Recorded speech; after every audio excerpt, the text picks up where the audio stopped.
দেশের জনপ্রিয় পর্যটন স্পটগুলোতে সপরিবারে বেড়াতে যাওয়া পর্যটকদের মধ্য থেকে দলছুট হয়ে শিশুদের হারিয়ে যাওয়ার ঘটনা শঙ্কায় ফেলেছে ভ্রমণপ্রেমী অভিভাবকদের। বিশেষ করে দেশীয় পর্যটনের সবচেয়ে বড় গন্তব্য কক্সবাজার সমুদ্র সৈকতে বেড়াতে গিয়ে শিশুদের নিখোঁজ হওয়ার ঘটনা সবচেয়ে বেশি, যা পর্যটকদের নিরাপত্তায় নিয়োজিত পুলিশের বিশেষায়িত ইউনিট ট্যুরিস্ট পুলিশের কর্মকর্তাদেরও দুশ্চিন্তা বাড়িয়ে দিয়েছে।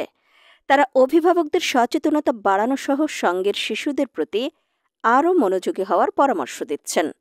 ট্যুরিস্ট পুলিশের প্রধান কার্যালয়ের তথ্য অনুযায়ী গেল বছরের ১ জানুয়ারি থেকে চলতি বছরের ৩০ সেপ্টেম্বর পর্যন্ত ২১ মাসে দেশের বিভিন্ন পর্যটন স্পটে দলছুট হয়ে নিখোঁজ শিশুর সংখ্যা ছিল ৪৪৩ জন, যাদের উদ্ধার করে অভিভাবকদের কাছে হস্তান্তর করেছে পুলিশের বিশেষায়িত ইউনিটটি।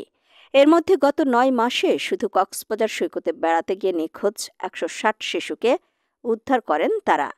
তবে ট্যুরিস্ট পুলিশের কর্মকর্তারা বলছেন, ঈদ বা বড় কোনো উৎসবের ছুটিতে সৈকতে যখন পর্যটকদের ঢল নামে তখন শিশু নিখোঁজের ঘটনা বেড়ে যায়।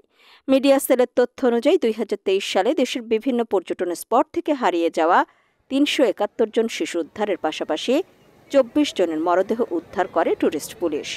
ট্যুরিস্ট পুলিশের ঊর্ধ্বতন কর্মকর্তারা বলছেন, শিশুরা অনেক বেশি কৌতূহলী, সেই সঙ্গে তারা অনেক বেশি দুরন্ত ও ডানপিটে।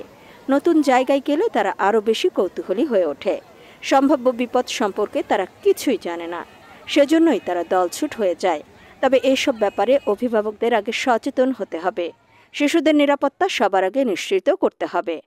প্রসঙ্গত, সারা দেশে প্রায় ১৫০০ পর্যটন স্পটে দর্শনার্থীদের নিরাপত্তা ও সুরক্ষায় গত ২০১৩ সালে পুলিশের বিশেষায়িত ইউনিট ট্যুরিস্ট পুলিশ গঠন করা হয়। বর্তমানে ঢাকা, খুলনা, বরিশাল ও রাজশাহী এই ৪ বিভাগের ১১টি অঞ্চলে সেবা দিচ্ছে ট্যুরিস্ট পুলিশ। তবে পর্যটকের অনুপাতে ট্যুরিস্ট পুলিশের জনবল খুব কম হয় নানা সংকট দেখা দিচ্ছে।